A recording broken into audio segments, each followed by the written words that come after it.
My name is William Carpenter, though folks around here know me as Bill. For the past 16 years, I've served as a ranger in the Monongah National Forest. Before that, these West Virginia mountains were my entire world.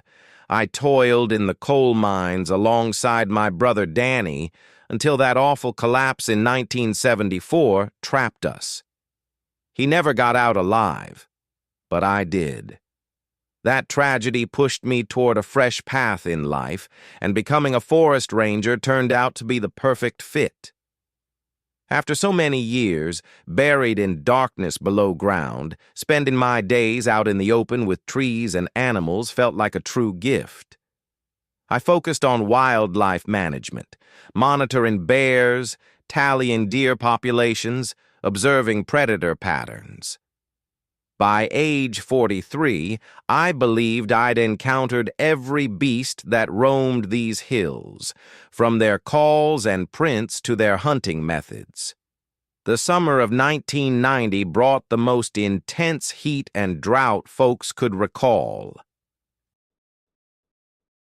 Relentless sun scorched the land day in and day out. Once full streams had shrunk to mere dribbles, with some vanishing altogether. Wildlife grew frantic, huddling near the sparse remaining water spots. Much of my work involved ensuring the animals had access to food and hydration. Local elders in the hillside towns shared eerie accounts from harsh dry spells like this, mentioning how their ancestors spotted a white bear in the 1800s when German settlers first arrived. They dubbed it the woolly booger, a creature that emerged only when the environment strained. I always brushed those legends aside. 3 decades in these woods, and I'd documented every West Virginia native species. The notion of some mysterious entity lurking in areas I'd personally surveyed struck me as absurd.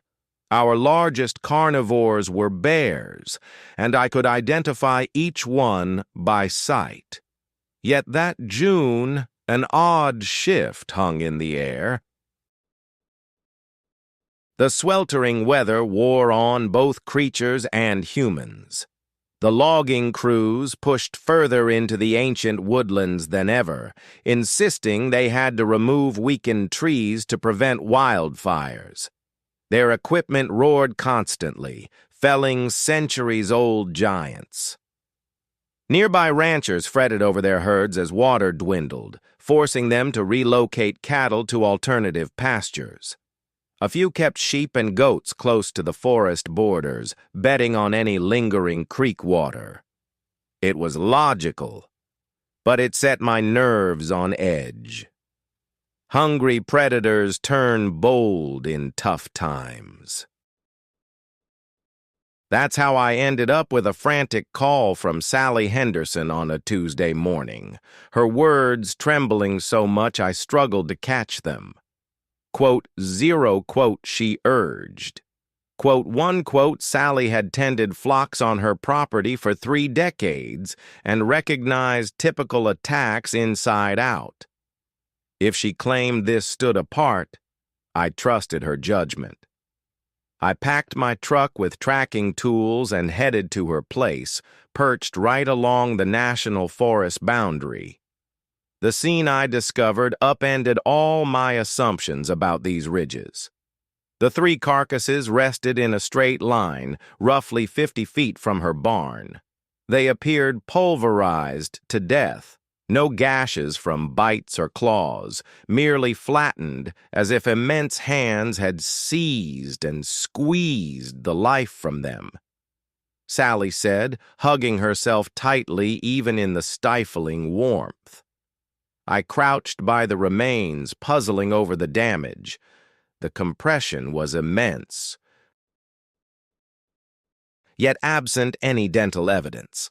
The killer possessed unbelievable power. What chilled me next was the singed grass encircling each body, precise rings as if a massive flame had kissed the soil. Yet no smoky residue lingered, no charred bits, just barren patches in tidy circles. Scanning for signs, I spotted prints trailing from her land into the woods. They defied everything in my experience. Nearly human in shape, but 20 inches long with distinct impressions from toes and what seemed like opposable thumbs pressed into the parched soil. The spacing implied a bipedal stride from a figure close to 10 feet high. In the following week, 5 additional reports rolled in about slain animals. Every homestead along the edge of the national forest reported missing livestock, specifically sheep and goats. No cows, no equines, no swine, only the ones with fleeces. The scenes at each location followed an identical routine. Creatures mangled by compression instead of ripped open, patches of charred turf forming precise rings, and those baffling prints trailing off toward the tree line. I began hauling along plaster mixes to capture molds of the impressions. When I presented them to fellow rangers, they merely shook their heads in disbelief. No one had come across tracks remotely like these before. What struck me as most eerie was the calculated nature of the incidents. This thing possessed a cunning mind guiding its actions. It would raid a single property, then relocate several miles distant to target another, never revisiting the same spot. It appeared to grasp human routines, steering clear of zones where folks might lie in wait. Dr. Sarah Mills, a specialist in big carnivore habits from the State Wildlife Department who'd analyzed ursine assaults over 3 states, arrived to inspect one of my molded prints. Following 2 hours of scrutiny on the materials, she drew me to one side. "Bill," she confided, "none of this aligns with behaviors from any documented species. Those compression wounds point to manipulators with fingers, not talons. The scorch marks defy logic for any wild hunter, especially paired with these imprints." She lifted the plaster replica. "This being possesses grasping thumbs." That's precisely when Margaret Cole faced her ordeal. A seasoned trailblazer with 15 years on our paths, she was no stranger to wilderness self-reliance and rarely lost her composure. Yet she burst into my outpost around 8 p.m., caked in grime and scratched up, struggling to form words. "It pursued me across 2 miles, she wheezed, taking the water I offered. Began up at Spruce Falls, hounded me straight down to the highway. Nothing's ever bolted that swiftly in my experience." "Describe precisely what you encountered," I prompted, pulling out the official log sheets. It resembled a polar bear reared up on its rear legs, covered in white pelt, denser than ursine hide, more akin to wool from a sheep. Towering at minimum 10 feet, possibly reaching 12. But the visage, she trembled. The visage was eerily humanoid, with obsidian eyes brimming with uncanny smarts. And upon spotting me, it emitted this noise. Like what? A bleat from a lamb in agony, amplified to a shriek that scattered avians from branches half a mile off. I requested she guide me to the precise site of the clash. The following dawn, we headed to Spruce Falls, where I spotted unmistakable signs of the pursuit. Margaret's boot marks revealed her sprinting at full tilt, pursued by identical colossal man-like strides. Yet what seized my focus was the aftermath of her getaway. A hefty oak, roughly 3 feet in diameter, lay toppled, not felled by an axe, not snapped by gale, but shoved aside through raw power. Its root ball stood fully bared, indicating some force had merely seized the trunk and levered it horizontally. Such might demanded superhuman vigor. Close by the uprooted oak, additional scorched turf rings appeared. But now, a fragment of metallic camp equipment lay nearby, contorted into an unnatural form. The aluminum had softened and reshaped as if it were putty. This entity in the wilds wasn't merely powerful. It could produce temperatures fierce enough to liquefy alloys. Just 2 days afterward, Jake Morrison vanished. A hometown tracker as intimate with these timberlands as myself, he'd ventured out at first light to inspect his remote cams around Seneca Rocks and didn't come back. His spouse reached out when he skipped supper. Jake was punctual about his suppers without fail. We assembled a hunting team comprising state troopers, National Guard squads in maneuvers, and 24 townsfolk. I included scent hounds, figuring they'd swiftly trace Jake's trail to his whereabouts. Yet the canines balked at approaching the spot near his vehicle. They whimpered and strained rearward on their leads, displaying terror I'd never witnessed in working dogs. Even prodding them onward, they continually glanced behind as if stalked. Roughly a mile from his ride, we located Jake's firearm.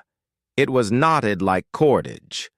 The muzzle coiled in a full loop, the butt affixed around it. No person could inflict that on a firearm's metal tube. No familiar beast could manage it either. Come the third dusk, cries for aid echoed from within a cavern network by the crags. It proved to be Jake, surviving yet scarcely aware from the chill. As we extracted him, he muttered the phrase repeatedly. The White Colossus. The White Colossus held me. Once he'd regained enough composure to recount, Jake's account rang utterly implausible. But Jake wasn't one for fabricating tales. It seized me from the rear, he recounted, hoisted me as though I were an infant. All snowy coat, erect like a person, yet double the stature. It hauled me off to those caverns, and it didn't seem intent on causing me pain, almost as if it craved some companionship. What are you talking about? I pressed him. It fetched me water, along with roots and berries for food. It fashioned rough tools out of branches and rocks. And it even attempted to talk in its own way. Jake stared at me, eyes bulging. Bill, that creature is intelligent, incredibly so. It scratched drawings into the soil, depicting scenes from the woods, trees felled by axes, rivers running dry. As though urging me to grasp that some grave imbalance was unfolding. News of Jake's vanishing and eventual recovery raced through the surrounding towns like a brush fire. The timber firm refused to allow old tales to sabotage their earnings. They hired a private guard unit, 6 ex-military types experienced in handling animal disruptions at work sites. The squad's head, Marcus Webb, conferred with me back at the ranger station. He had the build and gaze of someone who'd never yielded an inch in any fight. We're tracking this beast and putting an end to it, he declared, unrolling charts over my workspace.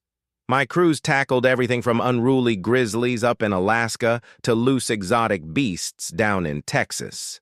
A single overgrown hill dweller poses no real challenge. This isn't merely a big carnivore, I cautioned. It displays intellect on par with humans and abilities beyond any ordinary beast. Webb chuckled dismissively. No creature's supernatural. If it can bleed, we can take it down. That dusk, they ventured into the timberland equipped with thermal scopes, dart guns, and arsenal capable of halting an elephant charge. They returned after 6 hours. 3 members were gone, and the survivors appeared as if they'd stared into the abyss. "We spotted it," Webb murmured. Looming in a glade, 12 feet high, draped in pale fur that lit up under our goggles. Upon noticing our approach, it began emitting warmth. Not flames, but intense heat. The surrounding atmosphere rippled like a mirage. Our tech went haywire. Rifle muzzles scorched our palms. What became of the other 3? It seized Johnson initially, simply extending a hand to his arm. His gear vest ignited at once. The material fused to his flesh. The entity lifted him and bore him off into the underbrush. Rescuers located the absent trio the following day within the identical cavern network that had confined Jake. Each endured grave scorching, but solely to their outfits and tools. Their skin remained pristine. Their protective equipment had liquefied entirely, yet their physiques bore 0 thermal scars. Quote 5, quote Dr. Jennifer Walsh explained to me in the medical center. Quote 6, quote, "The Defense Department stepped in soon after. Government scientists showed up with unfamiliar apparatus. They identified as eco-experts, though their tools screamed tactical. Dr. Alan Foster, heading the group, fixated on the thermal production aspect. Should this being produce over 1,000 degrees Fahrenheit without self-injury, it unveils an unprecedented physiological mechanism. That night, the harvesting site suffered its initial major machinery loss. The driver, Steve Duncan, turned up the next dawn, crammed within his earth mover. The vehicle had fused inward from the core. Its iron enclosure warped into bizarre forms. Duncan survived, unscathed by burns amid what amounted to a molten metal oven. It positioned itself squarely before my rig. Duncan rasped upon waking. 12 feet in stature. Limbs outstretched as if shielding the woodland at its back. When I failed to halt, it pressed palms to my engine compartment. The alloy flushed crimson with heat right away, yet the blaze somehow spared me. That entity preserved my existence, even as it wrecked my vehicle. The Seneca Senior, Robert Cornpler, requested a meeting following word of the recent event.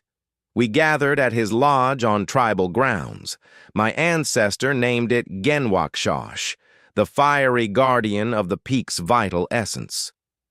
According to lore, it emerges solely when the greenery withers, as excessive harm endangers nature's equilibrium. Why not simply slay the cutters outright? I wondered. Such isn't its role. The Guardian seeks no human demise. Its aim is restoration of the earth. Yet it will safeguard the wilds with escalating might until the peril ceases. That very twilight, Steve Duncan perished.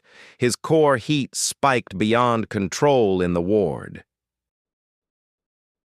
His vitals hit 107 degrees prior to systemic collapse. He succumbed to self-induced overheating. Duncan's passing shifted the tide entirely. The entity transcended mere woodland defense. It had commenced claiming lives. Apex Logging called in expert big game trackers, instructing them to hunt down and neutralize the danger. That evening, I resolved to alter my path in a profound way. I'd locate the beast on my own and attempt to connect with it before those trackers showed up.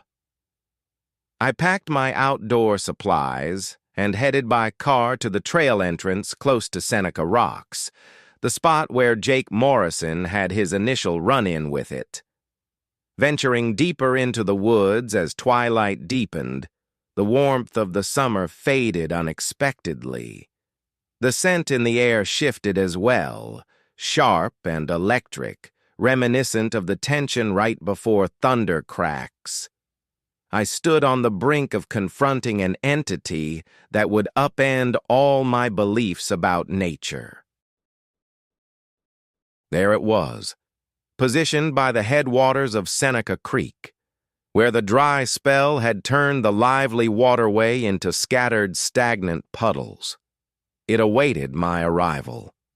Towering 12 feet high along the water's brink, draped in dense white fur that drank in the moon's glow, the sheep-squatch matched the accounts from those who'd glimpsed it. Yet witnessing it firsthand was worlds apart from second-hand tales.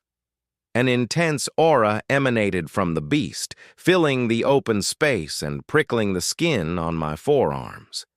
Its gaze was the most mesmerizing aspect, profound, sharp-minded, and remarkably like a person's in its depth.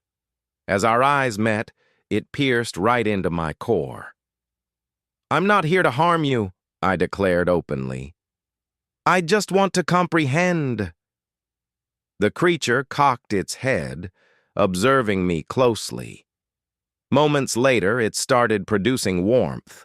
The surrounding atmosphere wavered. Yet rather than overwhelming, this warmth enveloped me comfortingly, akin to warming by a hearth during a chilly night. Then an astonishing event unfolded. Mental visions surfaced in my thoughts, not originating from me, but transmitted straight from the creature's mind. I beheld the woodland from centuries past, unspoiled and wild, with sparkling rivers and majestic timber. I observed the slow alterations across generations. Initial timber harvests, extractive digs, paths slashed through timeless woods. With every felled trunk, every fouled river, every displaced creature, I sensed the creature's anguish. This sheep-squatch transcended a mere territorial guardian. It bonded with all life in the woods. The demise of flora brought it sorrow. Parched waterways left it parching. Struggling fauna echoed in its own torment. "You're perishing," I uttered, insight washing over me. "The woods are withering, and you're fading alongside them." The creature dipped its head in affirmation, a distinctly human motion. Next came further visions. Glimpses of devastation if the harvesting persisted. Whole slopes denuded, waterways vanished entirely, animal groups crumbling.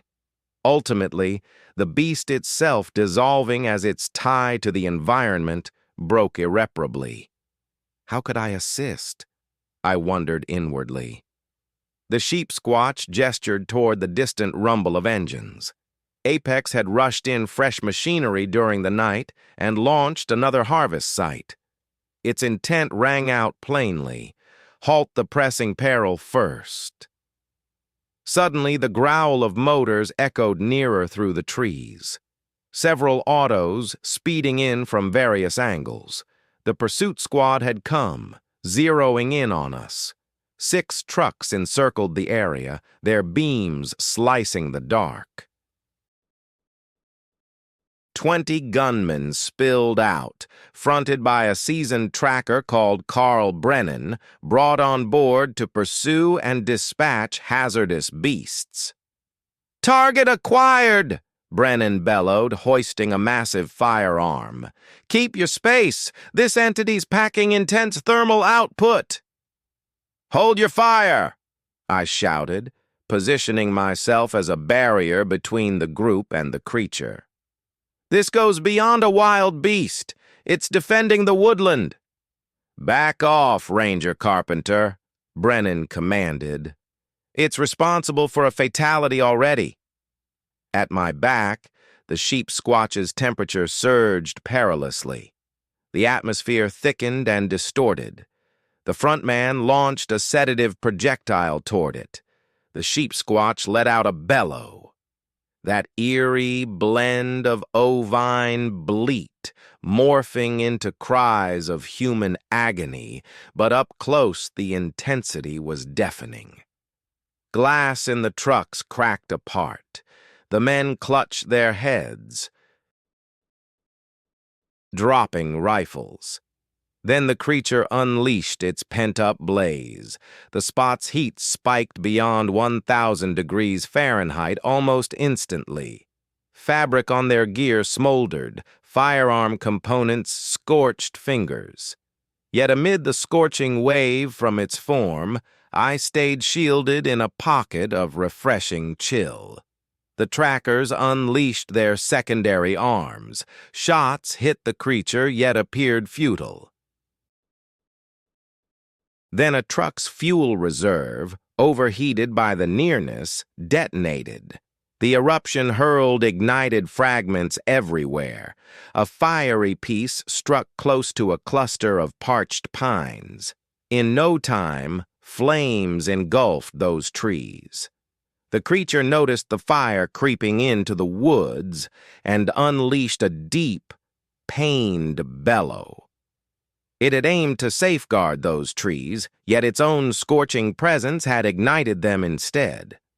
Raising its limbs skyward, the sheep-squatch summoned bolts of crackling power. Not ordinary thunderbolts, but surges emanating straight from its being. Each one targeted a vehicle, and soon all the metal gear lay fused or shattered beyond repair. Still, the blaze kept advancing.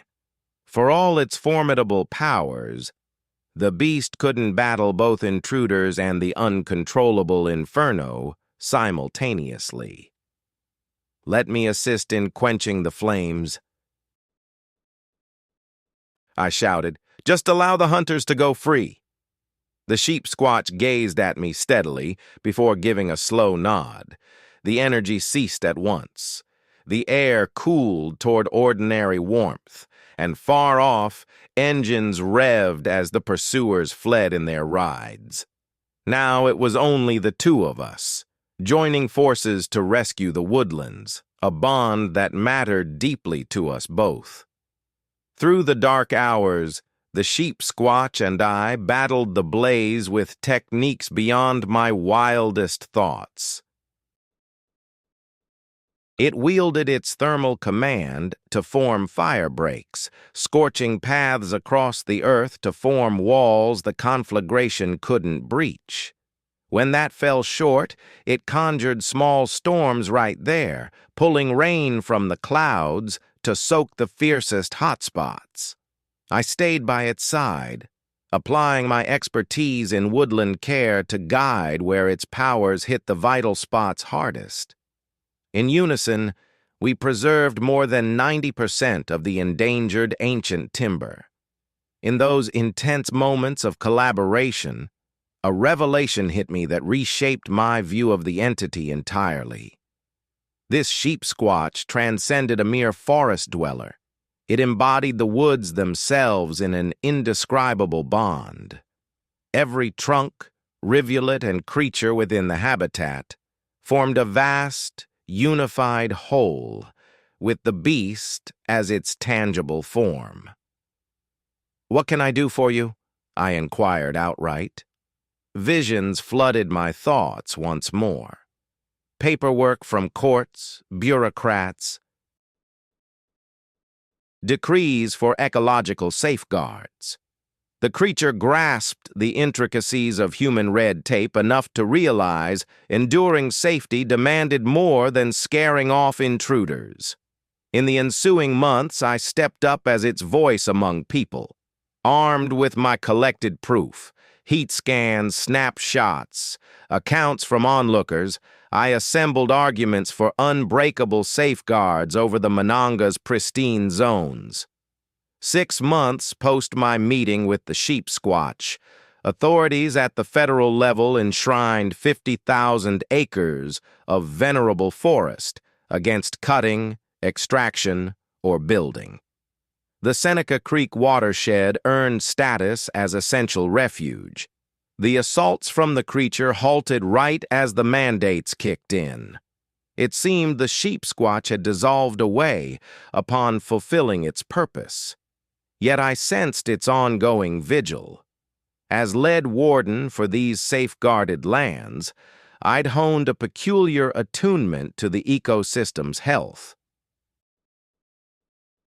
I detected poaching, waterway contamination, or major perils as they arose. On serene forest nights, a subtle watchfulness lingered close by, guardian-like, not hostile. The sheep squatch remained intertwined with each branch and flow, though it rarely showed its form. The woods were mending. 2 decades on, those shielded expanses thrive better than in 100 years. Waters course pure and abundant, even in parched seasons. Animal numbers rebound to 1800's abundance. I've yet to glimpse the sheep squatch anew, but its essence endures. On calm evenings, deep in the thickets while I camp, that unique call echoes now and then. Ovines morphing into a melody akin to song. No more a lament or alert. This rings with serenity. The ridges rest easy, as does the timeless guardian of their realm. I'm Samuel Hartford, though folks know me as Sam. For 11 years, I've patrolled these North Carolina highlands as a ranger, figuring I'd witnessed every trick the terrain could muster. How mistaken I was. Back in January 1954, a brutal winter gripped the Uhari Mountains, tighter than any in living memory. Weeks of unrelenting snow blanketed the land. Temps stayed below freezing so long the veterans grew uneasy. Wildlife starved, and cornered beasts resort to wild measures. I'd been treading these trails since '53, fresh from the war's grip. World War II left scars I'm still unpacking. Pre-war, I'd toiled in the mills. But Europe's horrors drove me to seek calm, something grounded in nature. The woods felt like the perfect spot for mending my wounds. My duties were straightforward. Safeguard the animals, assist wayward hikers, and handle troublesome critters. That final task occupied most of my time. When wildlife grows desperate from hunger, it starts preying on farm animals, and the locals in these parts aren't forgiving about it. I made my home in a modest cabin roughly 10 miles from the closest settlement. It was basic, but it belonged to me. On chilly evenings such as these, I'd hunker down by the hearth, tuning into the wind whistling past the pines. Occasionally, other noises filtered in. Creatures signaling across the distance, limbs snapping faintly, the usual nighttime chorus of the wilderness. Lately, though, those noises had shifted, turning eerie in a way I couldn't shake. Even my faithful dog, Rex, was behaving oddly. He'd snarl at empty shadows and balk at stepping out once the sun dipped low. Rex, that sturdy German shepherd, had never flinched from a threat before. So when he began cowering beneath my bunk, I realized trouble was brewing. The community had been murmuring about it as well. Ancient tales of beasts stalking these ridges during scarce seasons.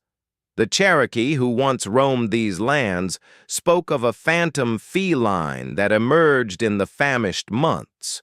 Folks tended to dismiss such yarns, but the elders recalled their own kin warning them to bolt the doors when the shadow cat was on the prowl.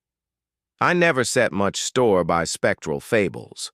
After confronting the true horrors of the war, those upright fiends in their fatigues, some mythical beast lurking in North Carolina struck me as absurd next to the atrocities people inflicted on one another. Everything shifted that Tuesday morning with Clarence Moore pounding on my cabin door. Clarence, a solid fellow tending a modest sheep operation about 5 miles south, was normally even-keeled. But his expression that day was ashen as the frost blanketing my steps. "Sam," he uttered, his tone unsteady, "you've got to take a look at this. Something slaughtered my flock overnight. Every last one." I snatched my jacket and laced up my boots. For a rancher like Clarence, vanished livestock spelled disaster. Each head represented hard-earned cash, scarce as it was amid these peaks. The ride to his place passed in silence, save for the tires grinding over the icy ground. Clarence rode shotgun, gazing blankly ahead while twisting his fingers. "Ain't witnessed the like in 3 decades of this life," he muttered. Arriving at his spread, I grasped his distress immediately. 12 sheep sprawled across the field. Yet they weren't mangled as a wolf pack or coyote raid might leave them. They appeared merely at rest, save for the fact they were lifeless. I crouched beside the nearest carcass and inspected it closely. 2 tiny punctures marred its throat as if pricked by an oversized syringe. But the oddest detail was the total absence of blood. The earth beneath should have been soaked crimson, yet not a trace stained the snow. __, quote _22, __. I remarked, rising and dusting off my trousers, __, quote _23, __. He denied it with a vigorous shake. __, quote _24, __. I traced his gesture, a chill seizing me. Etched in the snow were paw impressions, enormous, far larger than any cougars I'd encountered. Each spanned the breadth of my palm, and the strides between them implied a speed that defied reason. The trail stretched from the tree line to the sheep, then retreated toward the woods. What chilled me most, though, was how it abruptly ceased in the open field, as if the creature had dissolved into nothingness. I summoned Doc Mitchell to examine a specimen. Clarence mentioned she'd arrive shortly. Dr. Sarah Mitchell served as the area's vet. If anyone could unravel this slaughter, it'd be her. In the interim, I pursued the prints to their limit. They guided me to a massive oak bordering the meadow where I spotted something that sent shivers racing down my spine. Some 12 feet above ground, the bark bore savage claw slashes, gashes plunging nearly 2 feet deep. The force behind them could shred sturdy oak as easily as tissue. "Sam," Clarence hailed from nearby, "Doc's arrived." Doctor Mitchell, a pragmatic sort in her 50s who'd treated countless wildlife wounds, devoted around 20 minutes to the fallen sheep. Finishing, she wore a furrowed brow. Quote 27, quote I prompted. Quote 28, quote she explained. Quote 29, quote 30, quote. Clarence wondered. She shrugged. Quote 31, quote. As we conferred, Jake Wilson, Clarence's adjoining farmer, labored through the drifts to join us. Jake had always been a rugged farmer, having spent his entire life in these rugged hills. "Heard there was some kind of problem here, Clarence," he remarked. His gaze shifted to the lifeless sheep, prompting a soft whistle from his lips. "Well, damn. Seems the Shadow Cat has returned." "Shadow Cat?" I echoed, puzzled. "It's an ancient Cherokee tale," Jake explained. "My grandma shared those yarns with me. A massive black panther, that appears roughly every 2 decades during harsh winters, surviving on blood rather than flesh. "Come off it, Jake," I replied skeptically. "You can't seriously buy into that." Jake met my eyes with a grave expression. "Got any better idea for this mess, Sam? Last night I witnessed something inexplicable and nothing else fits." "What exactly did you spot?" "Doctor," Mitchell inquired. "I was out tending my herd near 10 p.m. when I caught sight of this dark form slipping among the pines. Initially, I dismissed it as mere shadows, but then it leaped. Sam, it spanned a full 20 feet from one tree to another effortlessly, and huge, size of a full-grown stallion." "Could it have been an optical illusion from the moonlight?" I pressed. "I trust my own eyes," Jake insisted. "That's why I've warned my kin to stay indoors once night falls, at least till this menace passes." "Once, Doctor." Mitchell and Jake departed. I lingered at Clarence's property for a full hour, scouring the area for any hint of what caused the carnage. Yet the deeper I delved, the more baffling it grew. That evening, sleep eluded me entirely. Each creak or rustle beyond my cabin set my nerves on edge. Rex stuck to me like glue, whimpering persistently at the pains as if detecting some presence lurking nearby. Near midnight, an unfamiliar noise pierced the quiet, a eerie blend of snarl and shriek echoing from the wood's heart. Rex trembled violently and burrowed beneath the bed. Snatching my light and gun, I ventured onto the deck. The cry repeated, nearer now. My beam sliced the night, revealing only trunks and drifts of white. Then, the eyes appeared. Roughly 50 yards off, a pair of crimson glints hovered in the black. Positioned too elevated for any ordinary beast, perhaps 6 feet high, they fixed on me intently. I leveled my weapon and shouted, "Who or what are you?" The gaze flickered once, then vanished. No footsteps, no brush snapping. It simply evaporated. I remained out there for the next hour, scanning vigilantly, but spotted nothing more. Returning indoors at last, my grip shook so fiercely I struggled to secure the latch. Come dawn, I discovered prints in the yard. Those enormous paw marks from Clarence's, trailing straight to my steps before veering back into the trees.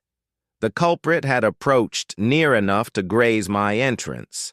In the following 7 days, 3 additional homesteads endured identical assaults. The Johnsons lost 8 head of cattle. The Williamses discovered their equines lifeless within the barn. Invariably, the victims appeared exsanguinated without further injury. I began charting the incidents on a map, pinning each site in red. They outlined a crude loop spanning about 10 miles, with my own home smack at the center.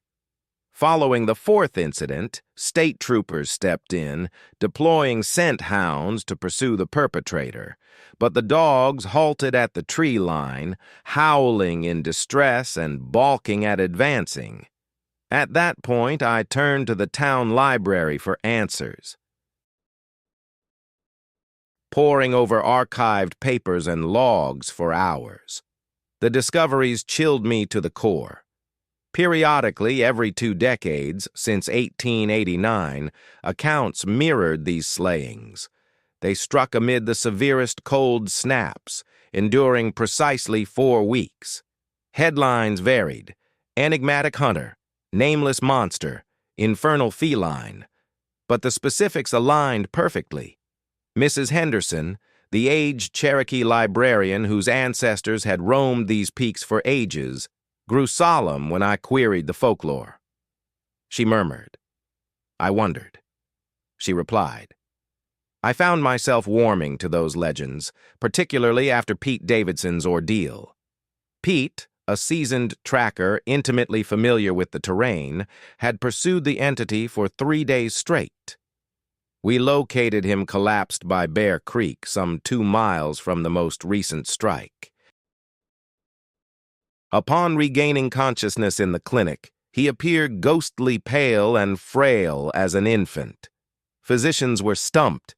His vital signs showed severe anemia, yet his skin bore no wounds. "It made contact," Pete rasped during my visit. "The shadow cat.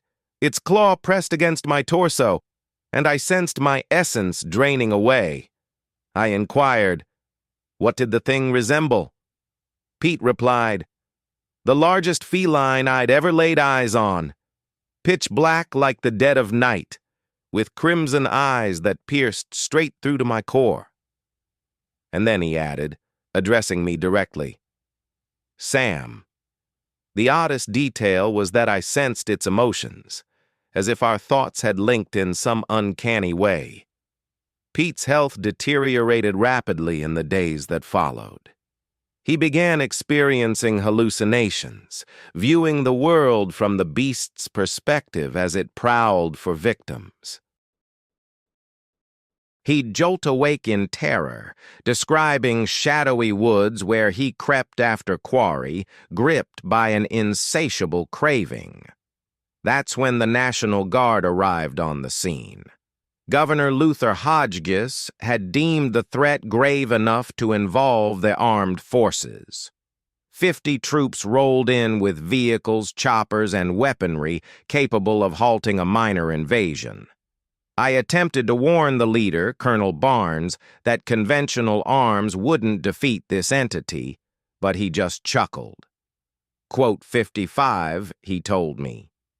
Quote 56. They established roadblocks encircling the zone and launched search operations into the woods. For 2 full days, silence reigned. The colonel figured their presence had driven the monster off. But then Private Johnson turned up lifeless at Post 3. He was propped in his seat, appearing as if he'd dozed off during watch. Yet when his comrades shook him, they discovered he was gone. Blood utterly sapped, just like the wildlife, with a pair of tiny punctures on his throat. The most chilling aspect? The rest of the squad at the post heard nothing. No scuffle, no pleas. Moments earlier, Johnson had been vigilant and breathing. Now he was a corpse. Colonel Barnes lost his smirk after that. The assaults escalated nightly thereafter, targeting not only beasts but humans as well. A local grower, Bill Tucker, vanished from his kitchen while his spouse scrubbed plates nearby. Come dawn, his remains lay in the cornfield, positioned serenely as though he'd simply settled down for a rest. Dr. Robert Kim, a zoologist from the University of North Carolina, arrived equipped with advanced lenses and lab gear to investigate the fiend. He pitched his base close to the hotspots of the incidents, intent on documenting the nature of our adversary. The images from his devices altered our understanding completely. They depicted an enormous ebony feline stretching over 6 feet, eyes aglow with red fire, and teeth evoking a saber-toothed predator from ancient times rather than the modern world. Yet the most bizarre element was the way the animal regarded the apparatus. In each shot, its gaze locked onto the lens, as if aware of the surveillance and utterly indifferent. Dr. Kim's gadgets began registering odd signals near the strike zones. Magnetic anomalies implying the entity partly dwelled beyond ordinary dimensions of reality. "This defies belief," he confided in me that final evening.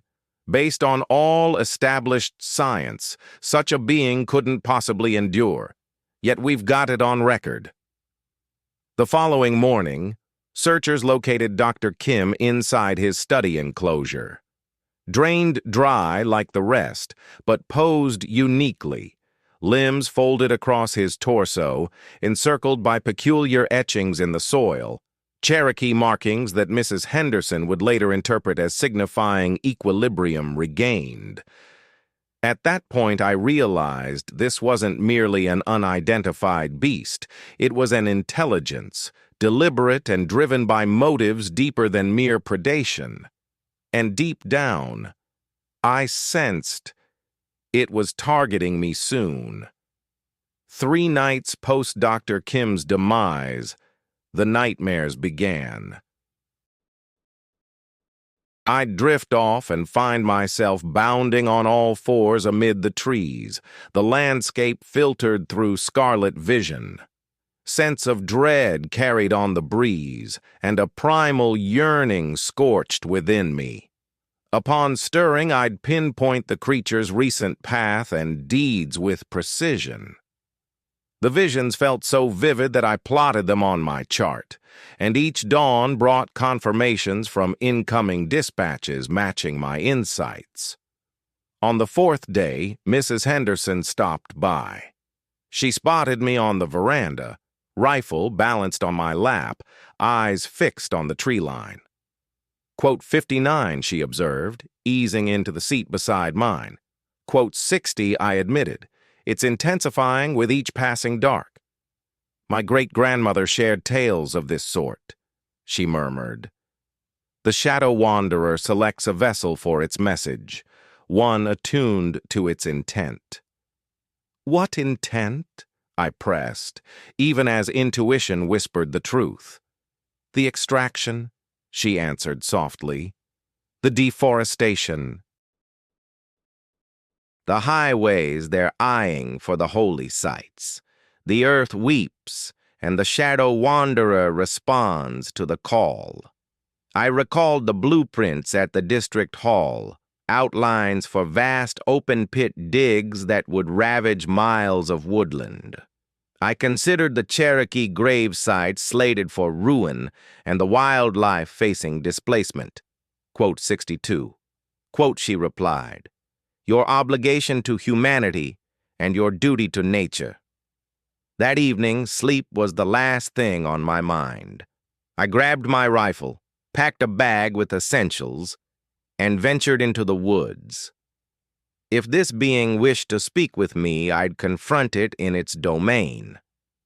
The visions had guided me to the spot, an ancient Cherokee settlement roughly 5 miles into the wilderness, where remnants of stone bases jutted from the snow.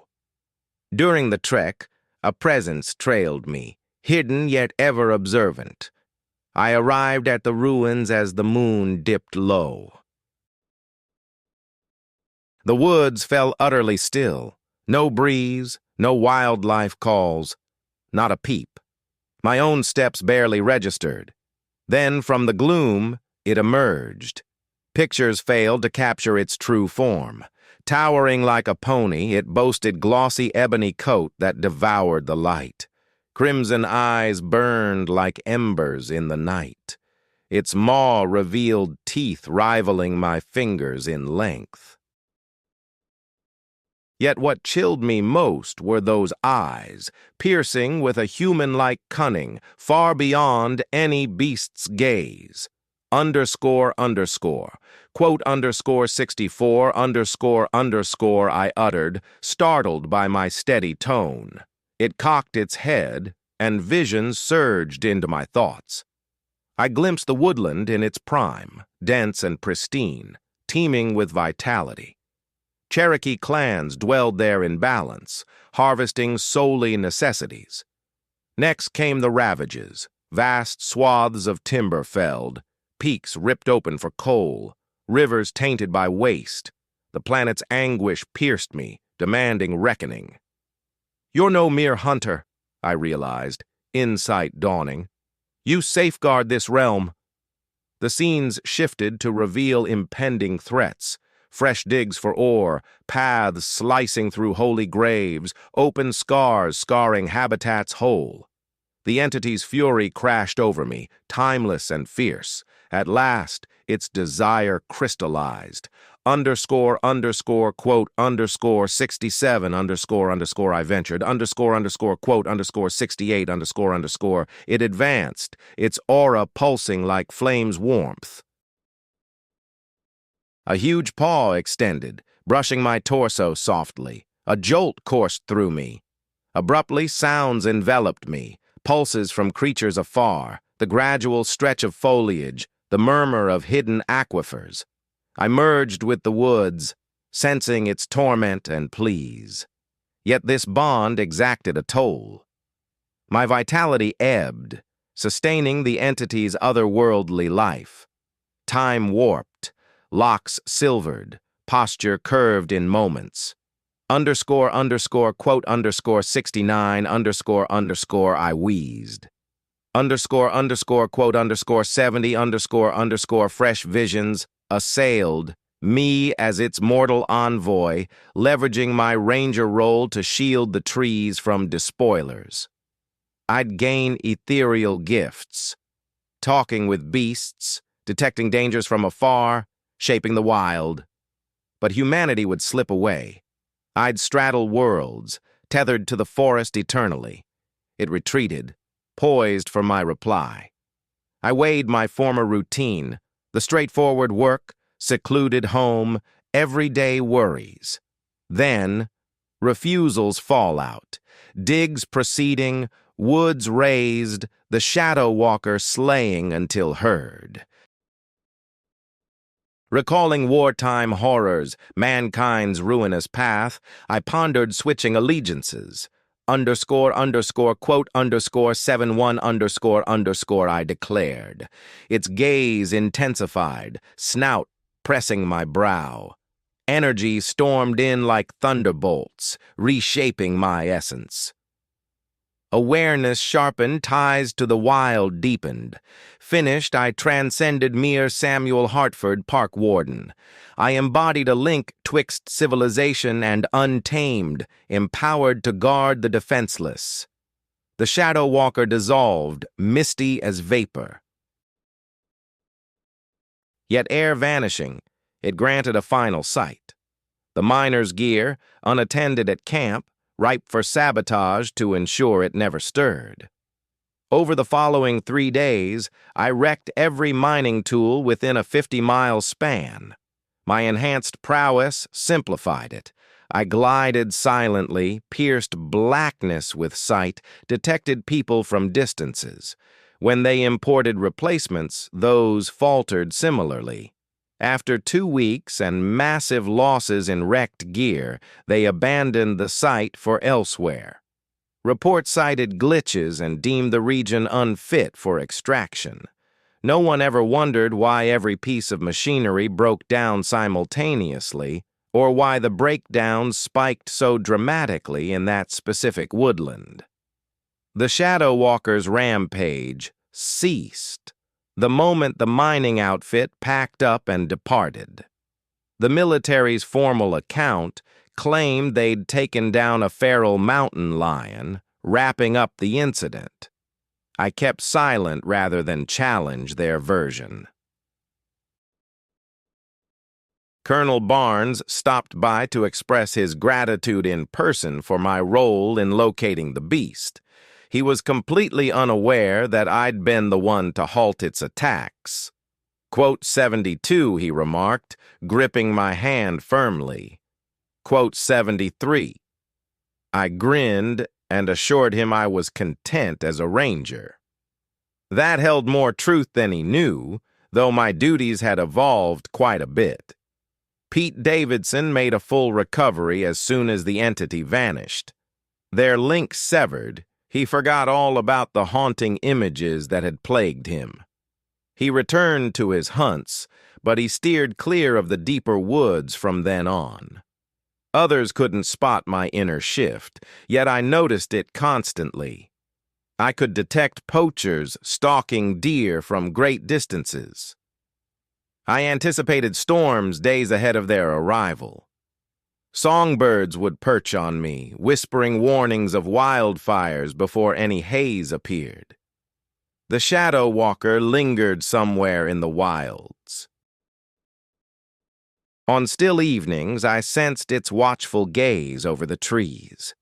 It bided its time, poised to re-emerge should harmony be disrupted once more.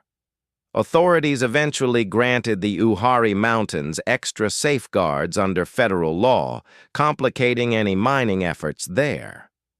Those persuasive documents that swayed the decision might have involved some input from me. I stuck with my ranger position, yet my watch extended beyond visitors and animals. I was now safeguarding a timeless pact linking the mortal realm to forces far older and stronger. Folks occasionally inquire if I second-guess my path. Honestly, my nights are more peaceful these days than any time since the war. For once, I'm battling for a cause that resonates deeply. And during chilly winter evenings, as gales rush through the branches and shadows stir without cause, I recall that certain treasures demand turning fierce to defend them. I'm Samuel Hartford, and I remain a forest ranger. Yet I've become another entity, too. One the Cherokee would identify, whatever the officials might think. I'm the protector of the Uhari Mountains, and I'll honor that vow to my last breath. My name is David McKinnon, though most know me as Dave. For 13 years, starting in 1969, I've served as a park ranger at Chestnut Ridge State Park in Pennsylvania. Prior to that, I toiled in Pittsburgh's steel factories. Everything shifted after a factory mishap claimed 3 close buddies. Having witnessed the devastation those massive machines inflicted on flesh and bone, I craved a purer existence, something untainted. The Highlands beckoned. I gathered my belongings and relocated to Chestnut Ridge, breathing clean air amid the rustle of leaves and the rush of streams over stones. I believed I'd endured life's harshest blows. How mistaken I was. That October, in 1982, brought stunning beauty. Foliage blazed in vivid hues, scarlet bursts, rich ambers, sunny golds. Visitors flocked from afar to admire the autumn spectacle. But I held knowledge they lacked. October always stirred odd occurrences along the ridge, as it had for generations. Local elders spoke of Pennsylvania Dutch pioneers from the 1700s spinning yarns about a pale fiend haunting the caverns. The indigenous peoples who preceded them shared their legends too, claiming the ridge bore a hex under specific lunar cycles. The wise avoided it during new moons. I dismissed such tales as folklore. Compared to the horrors of factory tragedies on the human form, a luminescent cavern specter felt downright mild. I chalked it up to illusions from light bouncing off rocks. Chestnut Ridge's underground network is extraordinary. Endless passages twist through the limestone layers, charted in spots, unexplored in others. Laurel Caverns stands as the grandest, a vast subterranean realm we haven't entirely mapped. Sections date back eons, predating human footsteps.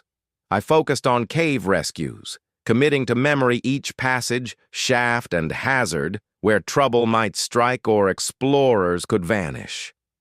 Over 13 years, I'd extracted scores from those depths, sprained limbs, wrenched joints, fits of terror amid the blackness. I'd handled every crisis. By that October, chill air descended swiftly. Forecasts predicted an unseasonal freeze. The caves held a constant 55 degrees regardless of the weather, but the stark contrast with the surface could deceive the senses, conjuring illusions or whispers in the resounding voids. I figured the initial sightings in Laurel Caverns were just tricks of the mind when the rumors first surfaced. Folks on the trails described a luminous form gliding through the shadows, something pale and oversized beyond any person's size. The local papers picked up the tales, but I dismissed them outright. After 4 decades around these ridges, I'd learned how October fueled wild fantasies. I wish I'd heeded those accounts instead. I should have noted the wildlife behaving oddly that season, steering clear of specific woodland spots. I ought to have registered the static bursts on my radio close to the cave mouths, or the way my compass whirled wildly. But no. I stuck to logic and evidence. I trusted only what I could handle, quantify, and verify. That mindset holds up fine under the sun. Down in those profound caverns, where shadows devour illumination and echoes warp noises illogically, such rationality might cost your life. The alert arrived October 15th, right at daybreak. A trio of University of Pittsburgh students had ventured into Laurel Caverns 2 days earlier. Seasoned explorers, equipped properly and adhering to every precaution. They were due back Thursday night. Now it was Saturday, and silence from them. Search procedures activated the moment the update reached me. Disappearances in the underground network were no joke. Folks could perish from drops, disorientation, or cold exposure. We had about 48 hours before prospects dimmed. I assembled my squad, 4 reliable experts nearly as familiar with the depths as me. We inspected our kit meticulously, twice over: lines, lanterns, medical packs, radios. Flawlessness was essential. A single error below ground could shift us from saviors to retrievers. Laurel Caverns' entry appeared ordinary that dawn, a shadowy gap in the rock face, resembling a dormant beast's maw. Yet the instant we crossed the threshold, an oddity hit me. The atmosphere seemed altered, thicker and heated. My gauge hit 75 degrees, a full 20 degrees above the usual. In my 13 years pulling rescues from caves, nothing like that had ever registered. Tech glitch, I assured the group. But the spare device confirmed the baffling figure. We spotted their belongings strewn across the primary room as if flung in fury. Headlamps still glowed, throwing erratic silhouettes onto the stone, yet ditched haphazardly. These weren't novices. No way they'd ditch illumination like that. Jennifer, Michael, Robert, our shouts reverberated down the corridors, rebounding off surfaces in twisted forms. Amid our own calls, subtler pleas filtered back, summoning aid from farther within. My compass gyrated non-stop. No GPS lock this deep, and the alternate mapping tools fritzed out wildly. Some magnetic disruption, perhaps, though I'd encountered nothing comparable. We pursued those cries onward, beyond the visitor zones, past charted territory. Here the surfaces bore eerie etchings, crude humanoids and ancient glyphs. I'd encountered resemblances elsewhere, but these shimmered subtly under our beams. Then came the tracks, sunk firmly into the damp earth, man-like in form yet enormous, 18 inches with stretched digits trailing apparent talons. The maker was massive, far exceeding human scale. Bear prints? Tommy, a crewmate, ventured uncertainly. He lacked conviction, and rightly so. No bears or anything left impressions like those. As we pressed further, our beams grew erratic against the walls, forming illogical shade designs. For a fleeting moment, I glimpsed a slender silhouette shifting through unyielding stone, but staring straight at it revealed emptiness. "You catch that?" Sarah, our doc on hand, murmured. "Catch what?" Yet I had, and so had everyone. The summons persisted ahead, guiding us via unmapped routes. The labyrinth extended vaster than surveys indicated. Far vaster. Passages veered into impossible angles per our charts. We discovered Jennifer Walsh in a remote hollow. So far in, I doubted our return path. She breathed, huddled against the wall, legs drawn tight, but she ignored our presence, eyes vacant and fixed forward. Her flesh bore caustic scars, as from corrosive splashes. Yet no such hazards lurked in these depths. Nothing to inflict such wounds. "Jennifer? You with us?" Sarah dropped to her side, monitoring her heartbeat. "We've come to get you out." Odd motifs traced her skin, coiling traces that appeared to throb faintly with radiance. Those markings echoed the artwork etched into the cavern walls. As we observed, the designs intensified in glow, then faded, almost as if respiring. Our radiation scanner showed no activity when we scanned her, steady as ever. Yet her wounds mimicked the effects of radiation exposure perfectly. "We have to evacuate her now," Sarah urged. "Quickly." But just as we geared up to transport Jennifer toward the exit, a fresh noise reverberated through the tunnels. This wasn't speech. It was the thud of substantial steps advancing from the shadows just past our headlamps. We weren't alone down here. Whatever had assaulted Jennifer Walsh and vanished with her companions was approaching. In the adjacent passage, we discovered Michael Torres. He differed from Jennifer. He was conscious and wandering. Yet when we hailed him, his reply came in an unfamiliar tongue. Nothing like Spanish or indigenous dialects. It sounded primordial. Michael, an archaeology student at the college, was sharp and fluent in 3 languages. But now he muttered phrases that grated on the ears, as if they clawed at my brain from within. He'd scratched intricate designs across the rock with his fingers, shapes that appeared to twist and alter when I glanced away. They resembled the markings we'd spotted further inside, relics that seemed millennia old. "Michael? This is Dave McKinnon from Park Rescue," I stated deliberately. "We're here to assist." He paused his sketching and met my gaze. Briefly, clarity returned to his eyes. "The Guardian," he murmured in English. "It's endured an eternity." Then he resumed his eerie chatter and those shifting etchings. Sarah examined him closely. Identical bizarre burns to Jennifer's, identical luminescent motifs beneath the surface. Michael's, though, shone more vividly, far more elaborate. The affliction progressing in them was intensifying. We attempted to guide both toward daylight, but Jennifer crumpled after just 50 yards. The luminous designs on her erupted like alarms, and she cried out. Not in English, but in Michael's same arcane speech. The air in the cave warmed relentlessly.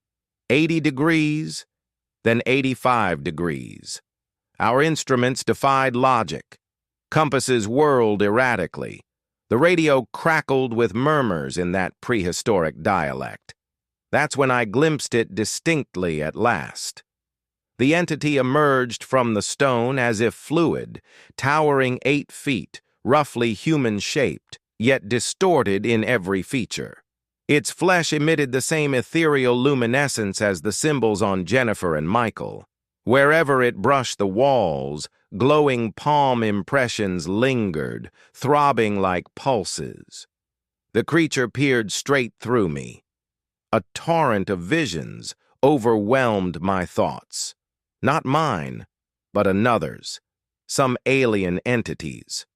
Scenes of immense subterranean metropolises, a society thriving in the depths for eons, while surface humans fumbled with flames and crude implements overhead. Illuminated realms amid endless night. Beings who had transcended reliance on sunlight or open skies. An entire realm hidden in the voids between voids, in profound abysses where time warped. Then came the ruin. Invaders from above wielding flames and metal, sealing passages, inundating halls, tainting the atmosphere with fumes and toxins.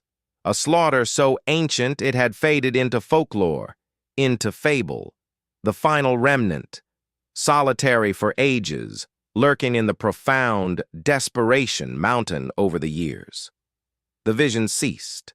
The pale entity from the ancient tales stood mere 20 feet off, observing us with orbs like ghostly constellations. It communicated sans lips parting. The message bloomed in my consciousness. So long isolated, so long shrouded, crave connection, crave kin. You shall remain, you shall absorb, you shall transform. Where's Robert Chen? I croaked out. The being cocked its head, evolving, adapting, preparing for the depths.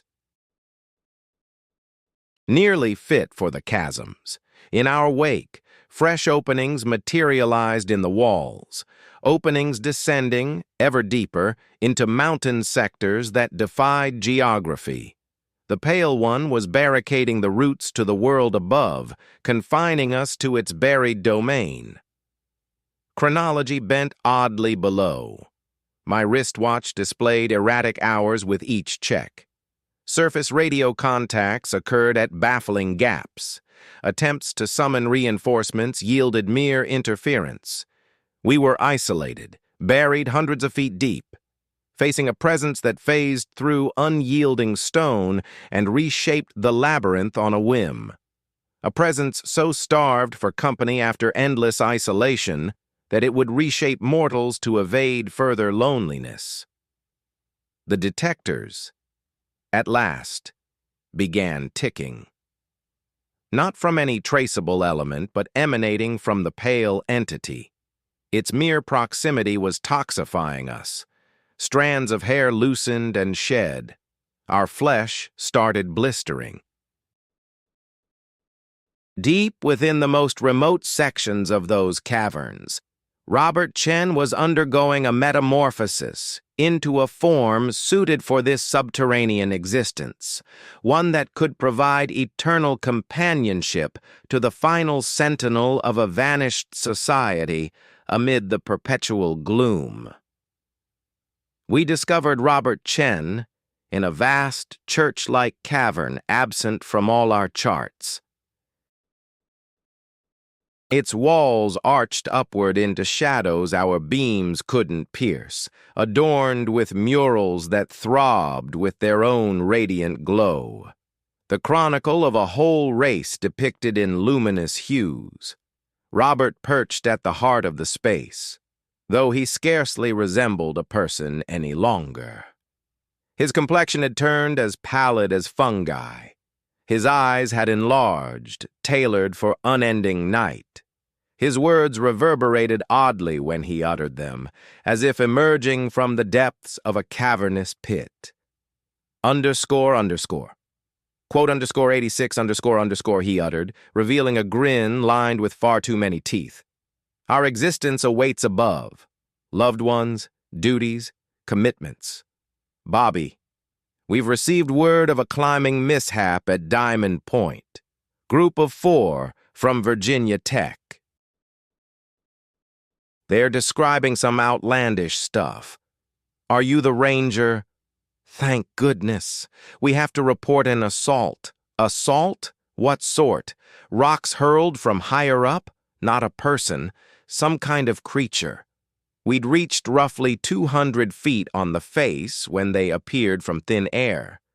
6 or so, possibly more, resembling oversized apes, human-sized but scuttling on all fours with those faces. He shivered. Lord, their faces resembled hounds or wolves. I jotted notes steadily, though inwardly I dismissed it. Exhaustion and tension can conjure illusions for climbers dangling from sheer drops.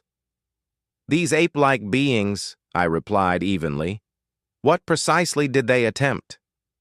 They charged us, another member chimed in. A young woman with cropped auburn locks. From 3 angles simultaneously, coordinating like pros. Too clever by half. We had no choice but to retreat, the leader continued, severed our lines and repelled in record time. I've never felt terror like that. Likely a disoriented black bear sliced? How so? I'd completed the ascent and was descending, Mike detailed. Around 100 feet down, when a noise erupted overhead. Like jabbering but unnatural. Furious jabbering, you know? I nodded, penning away. Then my line gave way. Not worn through or snapped under strain, a sharp severance. I dropped 30 feet till the secondary caught hold. Once grounded, I checked the cord, he added. It bore bite marks, plain to see. Mike displayed the rope.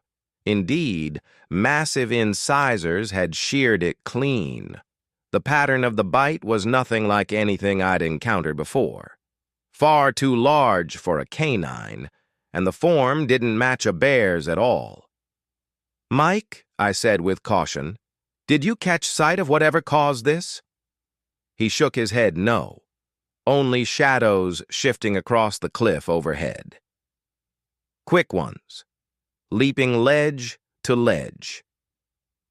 I devoted the remainder of that day to scrutinizing the endless wall route. Down at the cliff's base, I spotted tracks in the mud, roughly the length of a big guy's shoe, yet oddly proportioned, excessively broad, with elongated toes that tapered into apparent claw scratches. And thumbs, too, distinct thumbprints pressed into the soil. The thing leaving these traces was substantial in weight, clever, and extremely hazardous. That evening, I headed to the nearby library for some digging. I hauled out every volume available on West Virginia fauna, Cherokee heritage, and regional myths. Much of it was the standard fare, tales of cougars and the odd Bruin sighting. But tucked in an aged tome on Cherokee lore, something caught my eye. The Cherokee referred to them as stone guardians. The legends portrayed them as ethereal protectors of holy sites, warding off intruders who had no right to be there. The description painted them as a blend of ape and wolf, capable of scaling sheer rock walls and coordinating in packs with real smarts. I chuckled at first glance. I'd scaled crags across the globe and never met anything odder than a hostile baboon in Africa. The notion of undiscovered beasts in West Virginia struck me as absurd. Yet those scratches in the stone lingered in my mind. 2 weeks on, the situation shifted dramatically. During my routine morning rounds, screams echoed from the bridge buttress area, genuine cries, the sort that chills you to the core. I snatched my radio and bolted toward the noise. The discovery there upended my entire worldview. A guide by the name of Tom Hriss was escorting novice climbers along a straightforward path. Tom had been leading tours in the gorge for 8 years, intimately familiar with every bit of those bluffs. He was the least likely to run into issues. But upon my arrival, Tom dangled inverted from his line roughly 60 feet above the ground, lifeless. On the dirt below, his 3 charges clustered in fear, sobbing and gesturing at the rock. It seized him. One repeated over and over. It simply extended a limb and snatched him away. I rigged my equipment and descended to Tom as swiftly as possible. He had passed. His neck snapped. His form riddled with tooth impressions. But the true terror hit me regarding his position. Tom was suspended from a protrusion that defied logic. I'd traversed that line countless times, and no such outcrop had ever been present. Some entity or other had sculpted a fresh platform into the stone, positioning Tom's remains atop it as if he slumbered peacefully. Encircling this improvised tomb, rocks were meticulously placed in designs resembling Cherokee motifs. While I inspected the area, a noise drifted from higher up. A faint chatter, akin to primates conversing. Except it felt off, unearthly enough to raise the hairs on my nape. I glanced upward and beheld them at last. 3 figures hunkered on an overhang some 40 feet over my head. They stood large, perhaps 6 feet in height, with robust limbs shrouded in shadowy pelt. Their visages were the most disturbing feature. A hybrid of chimp and German shepherd, with keen gazes that burned fierce and feral. Spotting my stare, they exposed their fangs, massive ivories, elongated and razor-edged, perfect for shearing a rope or a man's throat. One emitted a cry blending howl and wail. Its companions replied, and abruptly the entire facade teemed with activity.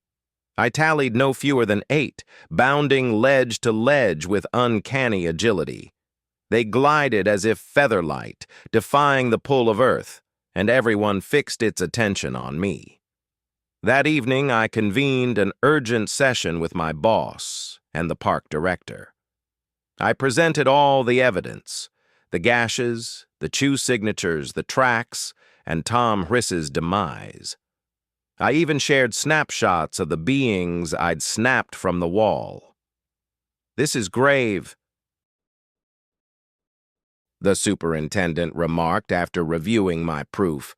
"But we can't shutter the park over yarns of ape fiends. We must proceed with discretion."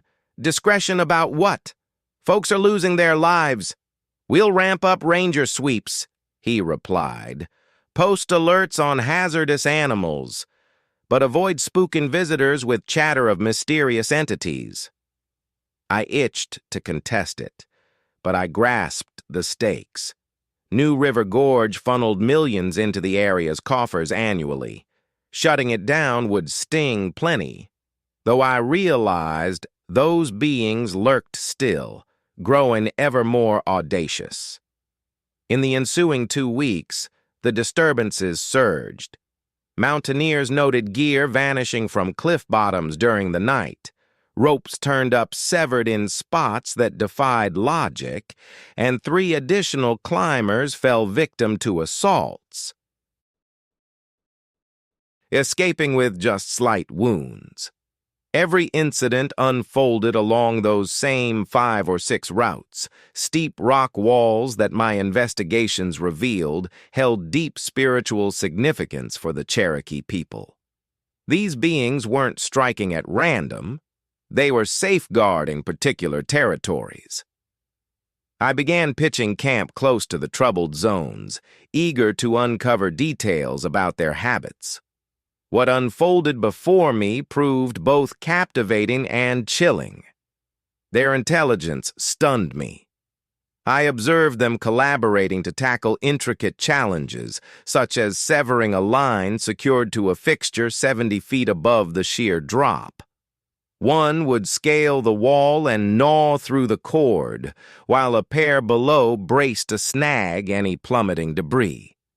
They orchestrated their moves with clear forethought. Moreover, they appeared to converse in an advanced manner. I captured extensive audio of their calls and sent it to an expert in animal conduct at West Virginia University. She informed me that the acoustic structures surpass the complexity of any documented ape communication. No matter their origins, these entities possess the smarts for their own dialect. Yet the creepiest aspect was their knack for materializing and evaporating out of nowhere. Through my binoculars, I'd scan a barren escarpment, and in an instant, there they'd be. Then, poof, they'd dissolve once more. At times, I could have sworn they slipped straight through the unyielding stone. The turning point arrived during my visit with Robert Bears, a Cherokee elder residing roughly an hour southward from the park. I'd reached out to him seeking insights into ancient tales of stone protectors. "You've encountered them, __, quote _121 yes,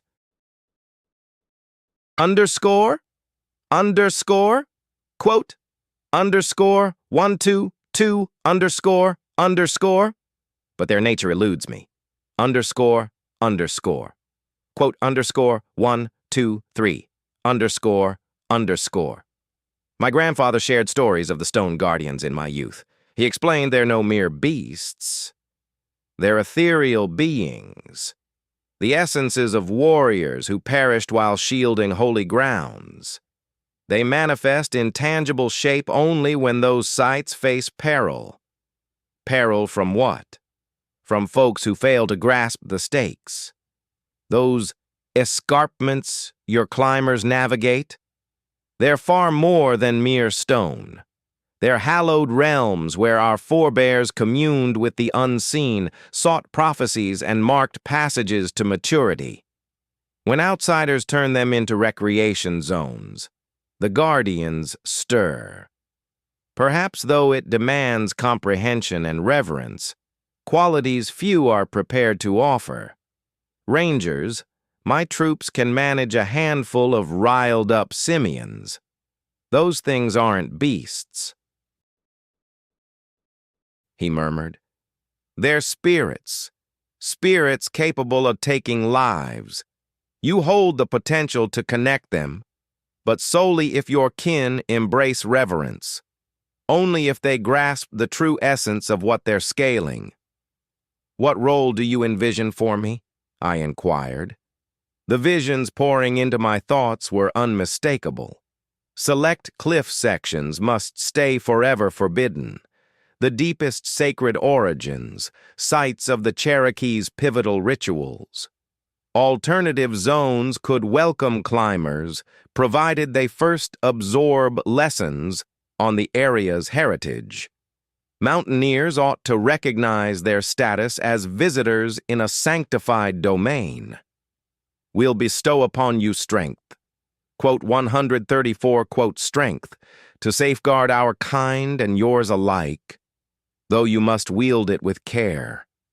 Quote 135, quote keep this in mind, quote 136, quote we remain vigilant, forever shielding. Honor the consecrated zones, and we'll honor your folk in return. Descending the face that morning via rappel, I wasn't the individual who'd ascended the prior evening. Transformation had reshaped me, equal parts park warden, ethereal protector, and link across cultures. That occurred 37 years past, and I continue as steward of New River Gorge. My card lists me as cultural liaison and climate safety coordinator, yet it falls short of describing my true function. The accord we forged endures.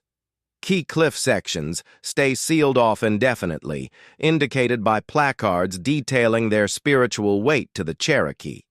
Select paths allow access, but only post a mandatory heritage seminar for permit approval. We cover the region's backstory, respectful conduct near revered spots, and the ethos of minimal impact. Fatalities ceased following that 1988 evening. The entities persist in overseeing the crags, though they spare courteous intruders. Seasoned ascenders occasionally sense the stone aiding their efforts, revealing surprise grips or steering them from hazardous paths. They rarely log such moments officially, but whispers circulate among enthusiasts. The enhancements from the alpha endure in me. My extraction feats are famed across Appalachian circuits. I tackle lines defying my years, and I intuitively locate those in peril. Officials at Park Service Central chalk it up to vast expertise, and I've let that stand. Periodically, I confer with Robert Two Bears on progress. Age has caught us both, yet his insight stays keen. He shares that the Cherokee value our joint efforts. Younger indigenous folks occasionally tackle approved lines,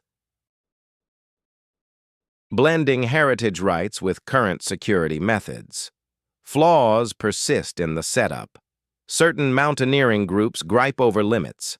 A handful bypass rules to tackle forbidden lines illicitly. In those cases, gear often fails inexplicably, or paths seal via abrupt slides. The Sentinels retain their vigilance, but tolerance has grown. They afford opportunities for growth and correction. I've schooled 3 fellow wardens in the rights, and I'm forging ties with the Cherokee Nation for lasting continuity beyond my tenure. The essences endorse it. They've manifested to my protégés on practice ascents, endowing them with my protective traits. New River Gorge now inspires similar resolutions in parks facing tensions between leisure and native holiness. Delegations nationwide visit to examine our balanced approach. We've shown timeless customs and contemporary pursuits can align when willingness to heed and adapt prevails. Still, in solitary nocturnal patrols along the paths, those distinctive echoes sometimes rebound from the walls. The watchers endure, ever observant, ever defensive. They simply bide their time, gauging the character of future ascenders. The Cherokee have a proverb: "We don't inherit the earth from our forebears. We borrow it from our offspring." Those devil monkeys in New River Gorge drove that truth home to me in a manner etched forever in my memory. Certain spots hold such reverence that they can't be mere recreation zones. Certain entities demand our respect no matter what. And occasionally, if fortune smiles on you, there's a path to respecting both worlds. I'm Marcus Donovan, though folks know me as Mac. For the past 19 years, since returning from Korea in 1948, I've served as a ranger at the Point Pleasant Wildlife Management Area. At 42, I figured I'd encountered every harsh reality life could dish out. I couldn't have been more mistaken. November. 1966 brought harsh weather. Temps plunged to 20 degrees, and dense fog from the Ohio River blanketed the hollows each evening, turning them into scenes straight out of a spectral tale. I was on patrol in the TNT area, our name for the 2,500 acres of forsaken World War II munitions depots buried in the Appalachian woods. It kept most people at bay, which was ideal for me. The solitude was a balm after Korea's horrors. 3 years earlier, a mine collapse had claimed my wife Sarah, leaving the job as my main anchor. I knew those forests inside out, every path, every shelter. The ancient Cherokee dubbed this spot Cornstalk's Curse, after their leader slain there long ago. Locals whispered of a warning bird that appeared before calamity struck, but I dismissed such folklore as nonsense from those unfamiliar with actual animal habits. The bunkers dotted the landscape, massive concrete relics for wartime explosives and toxins. Many were sealed, though time had breached others. My duties kept curious kids away and scanned for squatters or poachers. Straightforward tasks for a no-frills guy. That November Tuesday night flipped my world. At the ranger station, I was hunched over paperwork under a lamp's glow when the phone jangled. Bill Morrison from State Police was on the line. "Mac, I've fielded 3 panicked reports tonight of a huge bird frightening couples along the lovers' lanes," he said. "All describe the identical beast. 10-foot wingspan, eyes glowing red as car beams. Noticed anything similar?" I chuckled. "Bill, our largest local flyer is a great horned owl. They spook easy in lights, particularly if nerves are already frayed." Fair point, but one pair insists it tailed their vehicle for 2 miles at 60 miles per hour. Owl-like? It didn't ring true, yet I wasn't ready to buy into mythical avians. "I'll scout tomorrow. Might be a hurt bird gone feral. Rabies could explain the boldness. Thanks, Mac. Watch your step." "Fine. Hello? Is somebody out there?" It was enormous, Mr. Donovan. "Hey, anyone inside?" "Catch that?" "Catch what?" "A massive thing just soared right over. Something enormous." "Lord Almighty, what in God's name is that?" The being wheeled above for what dragged on like eternity, though likely mere moments. And in that span, a pressure built within my head, akin to unseen claws probing for entry. Visions assaulted my thoughts, scenes of catastrophe and demise, bridges crumbling, structures toppling, crowds in panic. It felt like viewing a film reel of horrors that were still to come. Abruptly, the entity vanished, and silence returned to the night. Our gear flickered back to life as if there'd been no interruption, yet both Dave and I trembled uncontrollably. "Did you catch those flashes?" Dave inquired. "Those premonitions?" I managed a nod, my throat too tight to speak. We had witnessed identical scenes. A glimpse of the Silver Bridge over the Ohio River, jammed with evening commuters, abruptly giving way and plunging scores of vehicles into the frigid depths underneath. "That's absurd. __quote _156 __ the Silver Bridge has stood firm for 4 decades. It's built like a fortress." Yet even as the words left his mouth, uncertainty clouded his gaze.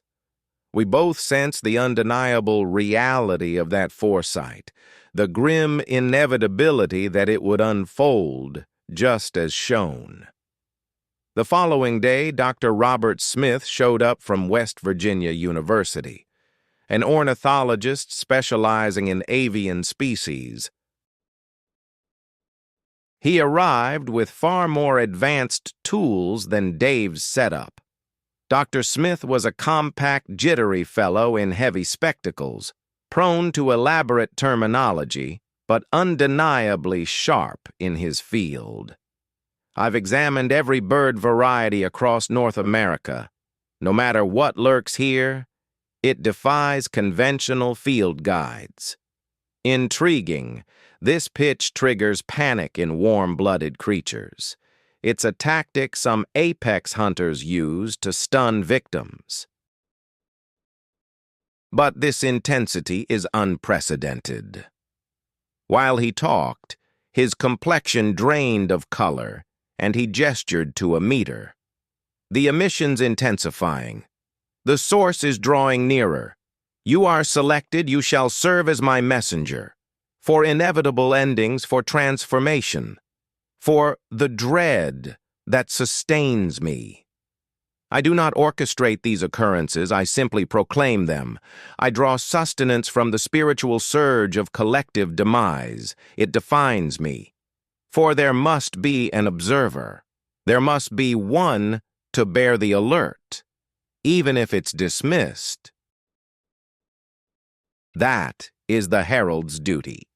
Decide, embrace your purpose voluntarily, and acquire the ability to spare certain lives, or defy it and observe powerlessly as all 46 meet their end without foreknowledge. Tell me what you expect. Be my conduit among humankind. Shoulder the foresight's toll. Intervene where feasible. Alert is required, yet recognize that mortality claims everyone at its appointed hour. With those words, a profound shift stirred within my consciousness. The entity was forging an enduring bond with me, a mental conduit to relay details of looming tragedies. I intuited the curse of this boon: insanity, solitude, the unrelenting burden of anticipating sorrows. Yet I considered those 46 lives hanging in the balance for the morrow, and I resolved. I agree, I declared. The creature extended a colossal talon to my brow, unleashing agony like a bolt of electricity through my brain. In that instant, I glimpsed the totality, history now, and what was to come, interwoven. Humanity's tapestry of torment unfolded as a vast chart. Then the sight dissolved, depositing me collapsed by the obsidian waters, solitary. The entity had vanished, though its chill essence lingered in my thoughts. An indelible anchor, and I grasped precisely my actions for the following evening at 5:04 p.m. With fewer than 18 hours remaining, I aimed to avert at least some fatalities before the Silver Bridge gave way. Throughout December 15th, I exhausted every ploy to avert the catastrophe I foresaw. I phoned in threats of explosives to the local courthouse and press headquarters, aiming to sow chaos that might shut down the crossing. I signaled a phantom gas rupture close to the bridge's entrances. I even coaxed the fire brigade into obstructing the flow with a fabricated crisis. All efforts failed. The span remained accessible. By 4:30 that evening, I positioned my vehicle on the Point Pleasant approach to the Silver Bridge, settling in to monitor the inbound rush hour flow.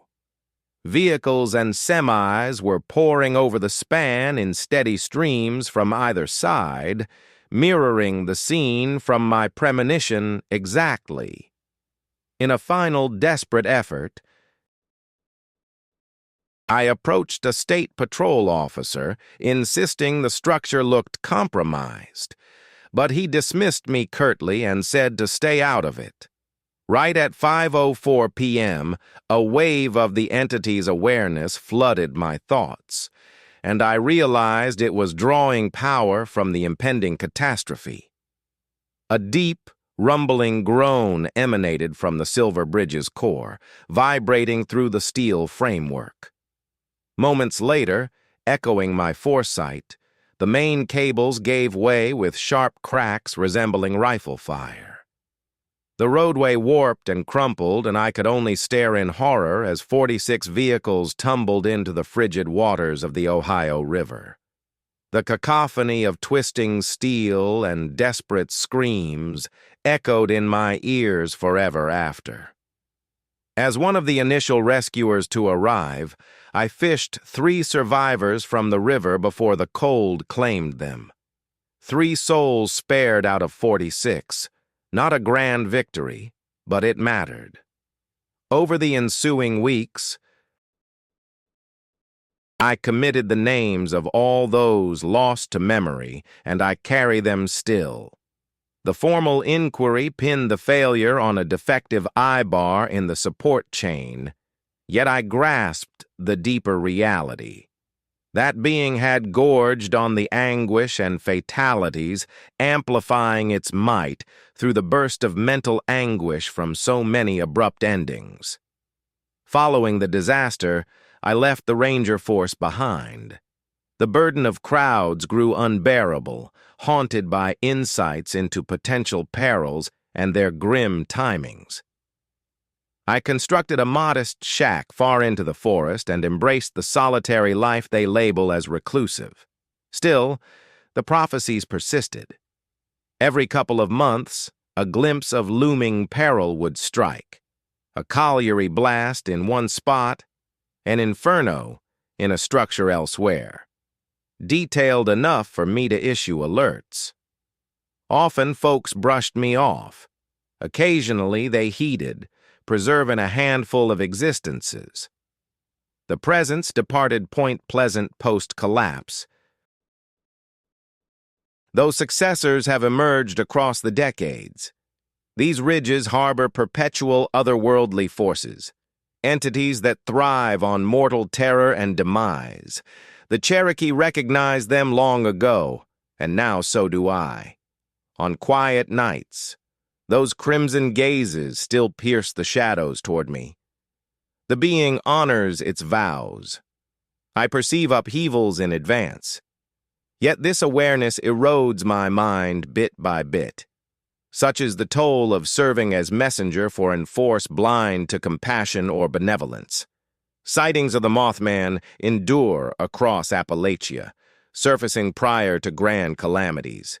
Witnesses abound. Coal workers ahead of collapses, locals before factory blasts, voyagers prior to lethal tempests. It prowls on, sustaining itself, selecting voices for its omens. During the most intense episodes, I revisit that underground crossroads. I might have refused, permitting all 46 to perish unalerted. But recalling those 3 I rescued steels my resolve. It was the correct path, despite the mental fracture, despite foreknowing the globe's unraveling, crisis by crisis. I'm Marcus Donovan, and I've glimpsed tomorrow.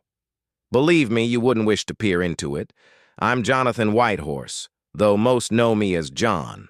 For 14 years since leaving the Marines in 1963, I've served as a ranger in Great Smoky Mountains National Park. With Cherokee roots from my mother, these peaks have forever been my true domain. Post-Vietnam horrors, I figured safeguarding this stunning terrain would offer serenity. I couldn't have been more mistaken. It was September 1977, as summer visitors tapered off. Foliage began its autumn shift, draping the highlands in vibrant crimson and amber hues. Dawn mists drifted through the hollows like spectral tendrils, and the atmosphere carried a sharp chill signaling winter's approach. This season topped my list. Slimmer throngs, prime animal sightings, and the ranges evoked the hallowed ground my grandmother described. My focus lay in backcountry endurance courses and heritage lessons. Guests adored the ancient Cherokee lore, particularly the young ones. I'd recount tales of rabbit and bear, the sky spirits, the ways my ancestors coexisted with these lands for millennia. These narratives formed my lineage, handed down through ages. Yet I stressed they were mere legends, cultural yarns to illuminate the region's past and ethos. I dismissed the shadowy myths of lingering beasts in these wilds. That ordinary Tuesday dawned routinely. While inspecting paths by Cataract Falls, my radio buzzed. Sarah, our central operator, came on. John, some trekkers at the center have a grievance. They insisted on speaking with a ranger about a noise from the previous evening. What sort of noise? I inquired, hopping over a downed tree branch. Apparently, it came across as a woman's cries in the forest, though they suspected it could be wildlife. I let out a breath. Situations like this cropped up frequently, particularly among urban visitors unaccustomed to nature's noises. Likely a cougar's call. I'll make my way back to chat with them. The pair turned out to be a youthful duo from Atlanta named the Hendersons, appearing weary and unnerved. Lisa, the wife, kept peering out the windows as if anticipating an unseen observer. "Describe what you encountered," I suggested, grabbing a seat.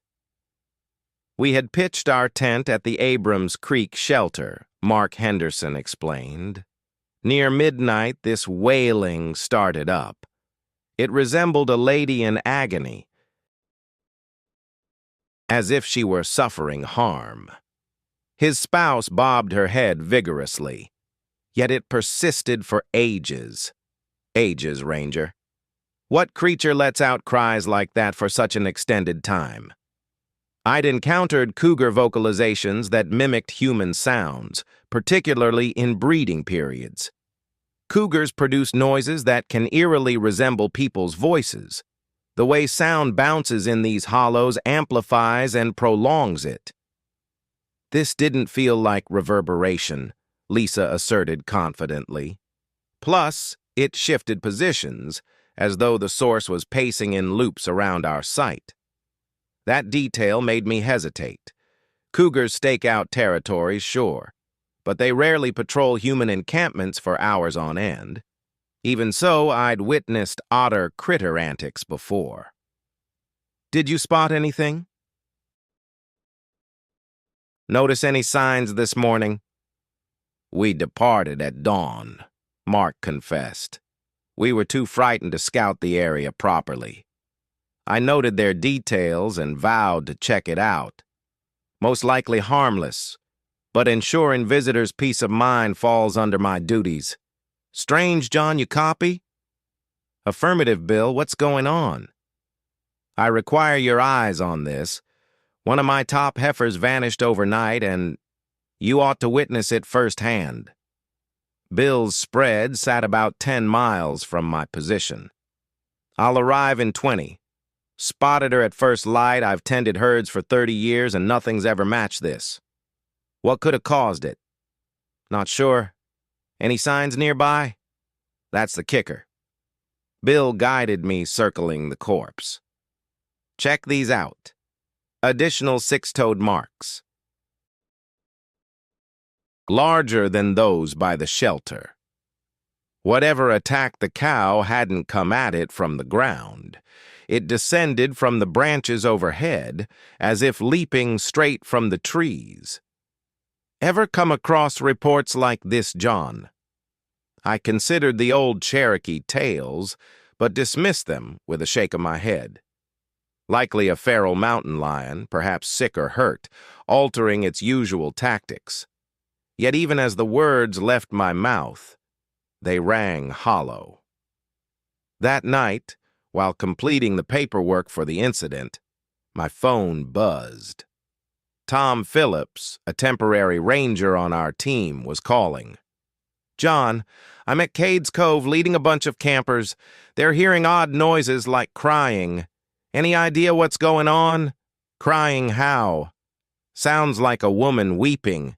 It began roughly an hour back, and it's freaking out the children." Cades Cove lay about 15 miles from Abrams Creek. If the same beast was behind both, it was roaming far and wide. On my way. Darkness had almost fallen by the time I arrived at Cades Cove. The campsite hummed with uneasy energy. Families were hustling kids into tents ahead of schedule, and folks kept glancing anxiously at the tree line. Tom greeted me in the lot. "It quit maybe 10 minutes ago, but tensions are high." "Did anyone spot anything?" That's the kicker. Mrs. Patterson from that RV right there claims she glimpsed movement in the forest. It stood erect like a human, but off in some eerie way. I spoke with Mrs. Patterson next, a Kentucky grandma vacationing with relatives. It was human height, she explained, yet it glided like a beast, fluid and silent, and those eyes gleamed yellow in the shadows. Maybe a bear on its hind legs, I offered. They stand that way occasionally.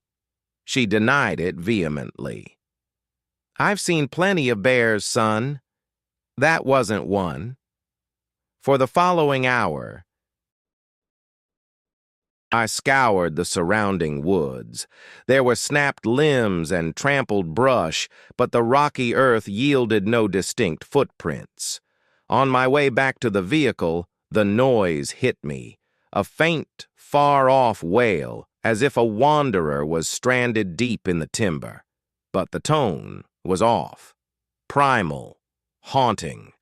It sent chills racing up my skin. The wail intensified, drawing nearer. Fellow campers caught it too. I watched as lanterns inside tents sparked to life throughout the area. Abruptly, the cry morphed into a shriek. Not quite human, yet not fully beastly either.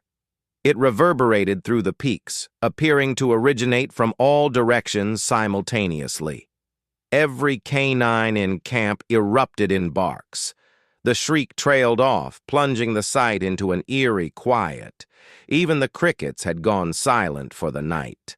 Flashlight in hand, I froze amid the blackness, beam wavering, and suddenly wondered if my grandmother's legends held more truth than myth.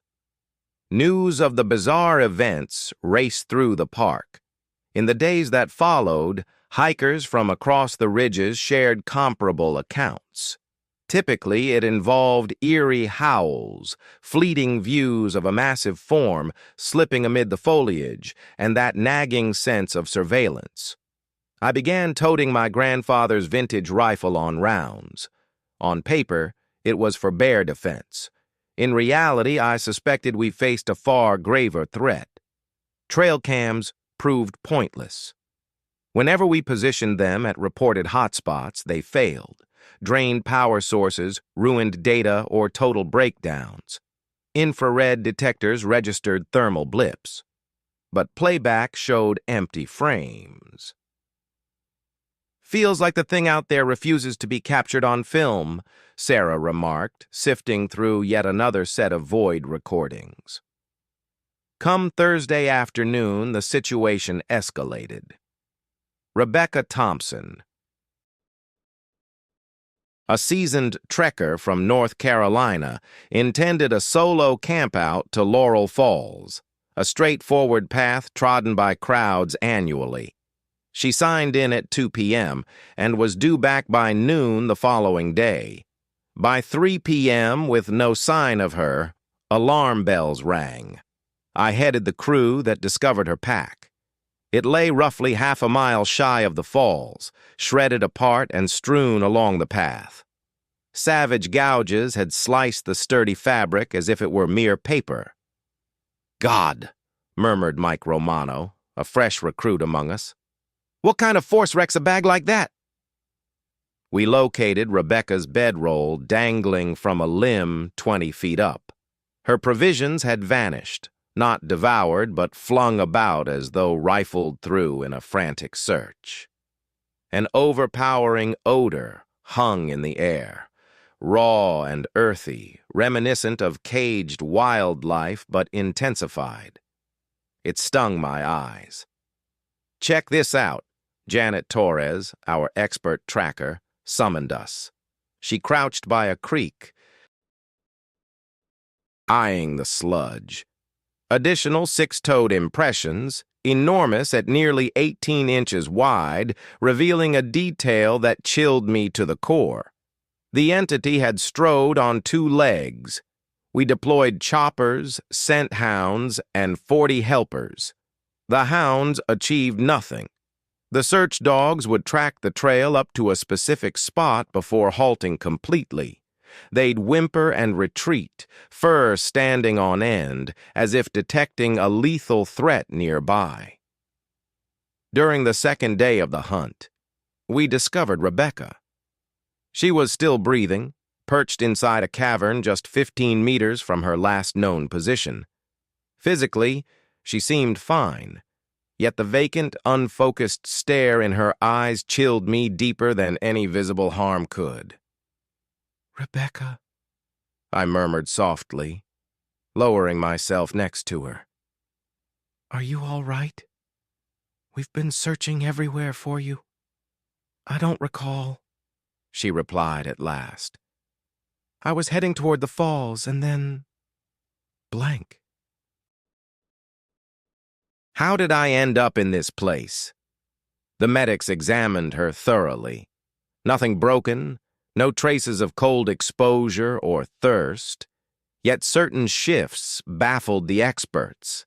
Her olfactory abilities had sharpened dramatically.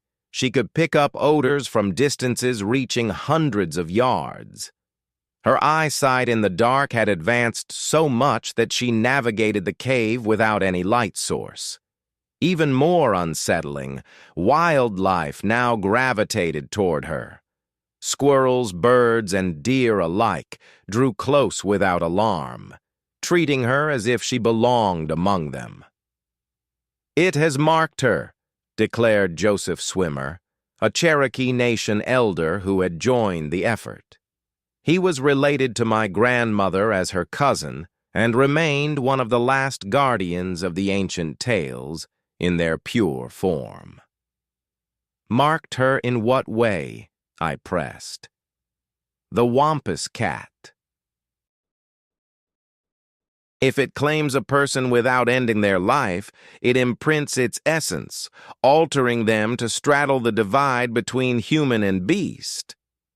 Part of me yearned to brush off his explanation as mere folklore, but observing Rebecca, I had to admit a profound transformation had taken hold. That evening, Carl Rodriguez perished.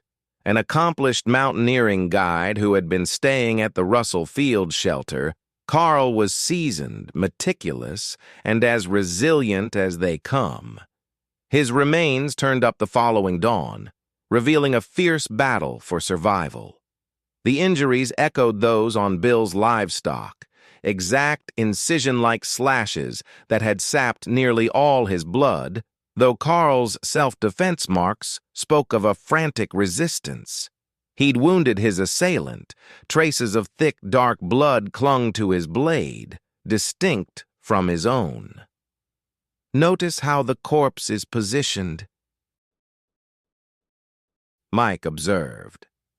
Carl had been meticulously laid out post-mortem, his arms folded across his torso, face oriented eastward, encircled by stones forming a layout I knew from my grandmother's accounts of Cherokee funeral customs. "It's a gesture of honor, John Whitehorse, you comprehend. You grasp the reason I traverse the realms. Sacred ground violated, balance must be restored. What could that signify? Those paths encroach on sites holy to us, ritual spaces where our forebears conducted their gravest ceremonies. The wampus cat seeks to shield them. But folks have trekked these routes for years. Why the surge now? Because it's evolved beyond simple passage.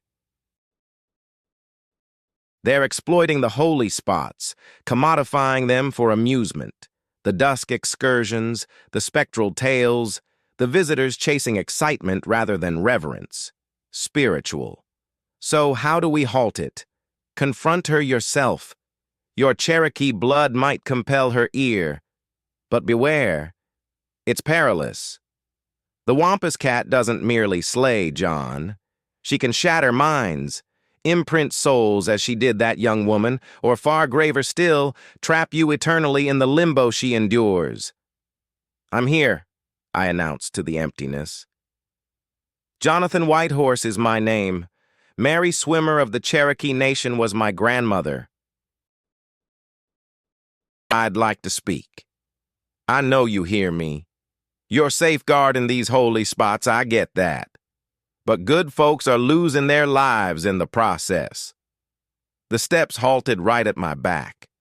Warm air brushed my skin, carrying that primal earthy musk I'd detected at every scene of violence. "Turn around, John White," came a whisper like rustling boughs, unmistakably a woman's timbre yet laced with an eerie otherworldly edge that sent shivers down my spine. I pivoted gradually. There she stood, a vision both stunning and horrifying, human in height, yet feline in form, with sleek golden pelt sheathing her limbs. Her features echoed a Cherokee woman's, sharp cheekbones, intense black eyes, but her mouth hid fangs, and her fingers tapered into lethal talons. What disturbed me most, though, were those eyes. They burned with an orange glow, and gazing into them revealed ages of isolation and suffering. "You recognize my nature?" she stated. "You're, quote, 222, the one cursed for defying holy customs. Quote, 223, curiosity got the better of me. The rituals were men's domain, off limits to women, and I yearned to uncover their hidden rites. So I masked myself and observed in secret.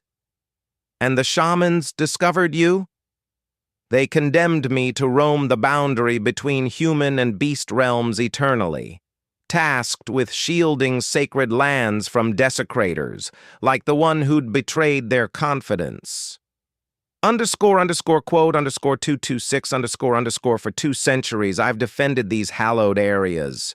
Her tone sharpened with fury. "But these days intruders swarm for amusement. They snap photos, raise a racket, and reduce our forebears' essences to mere spectacles. I see your point, yet slaughtering the blameless won't solve it." Her talons unsheathed, catching the lunar gleam. Blameless? That guide, hauling inebriated crowds to ritual sites after dark, spinning falsehoods of Cherokee brutality, the hiker etching his initials on holy rocks, the one pilfering relics from graves. It hit me then. She meant the casualties. Tommy Phillips and his spectral excursions. Carl Rodriguez, nabbed for defacing Cherokee carvings. Rebecca Thompson, busted with bits of antique pottery in her belongings. Those weren't innocents. Quote, 232, quote, they were intruders, and you, John Whitehorse, you serve the regime that seized these territories from us. How pure are your hands? I'm working to bridge both sides, I countered, upholding Cherokee legacy alongside visitor welfare. Her laugh erupted like a cougar's howl. No one masters 2 loyalties. Pick your side, John. Aid me in repelling the despoilers, or stand as my foe. Suppose there's a different path, one that safeguards the holy grounds minus the bloodshed. Tell me, and should your authorities balk, favoring greed over dignity, then I'll revert to our ancestral methods. But let me attempt this first. She paused before me, near enough that her body's warmth pulsed against mine. You'd forfeit your position, your place in the human fold if required. Now you perceive as I do. Now you grasp the gravity of safeguarding what holds holiness. From this point, I'll halt assaults on the blameless, she vowed. Yet those who willfully desecrate holy terrain will answer to me. And John Whitehorse, should you fail your oath to guard our forebears' burial grounds, my reckoning will find you as well. Quote, 246, You have 12 months to demonstrate that mortals and phantoms can coexist harmoniously in these peaks. Do not let me down. Once the mist cleared, solitude enveloped me in Spence Field. Yet I had transformed utterly from the individual who had first stepped into that clearing. The government probe almost unraveled my existence after I disclosed the authentic events unfolding in the highlands. Park officials claimed I'd suffered a mental collapse. They insisted the pressures had overwhelmed me, leading me to embrace outdated myths and requiring a mental health assessment. However, the Cherokee Nation rallied to my defense. Joseph Swimmer gave evidence that I was upholding my duties to preserve cultural landmarks. Attorneys from the tribe contended that the assaults had ceased following my pact with the Wampus Cat, validating the authenticity and potency of Cherokee sacred principles. The courtroom struggle dragged on for months, yet ultimately we secured a vital victory. The Cherokee Nation obtained formal acknowledgement of holy locations inside the HAR park limits. Visitor entry was limited in vulnerable zones, and every commercial excursion provider was mandated to undergo training in cultural awareness. I honored my commitment to EWA.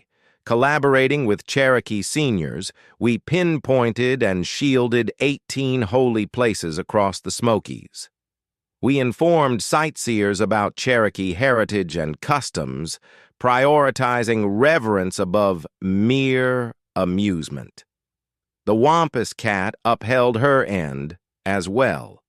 The assaults ended entirely, save for 3 occurrences tied to individuals who intentionally damaged Cherokee locations in defiance of the fresh safeguards.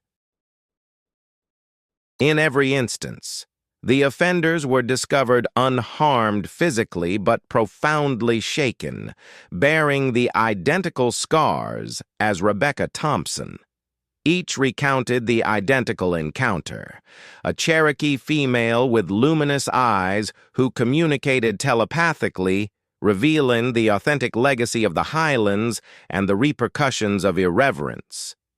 Regarding myself, I now dwell astride dual realms.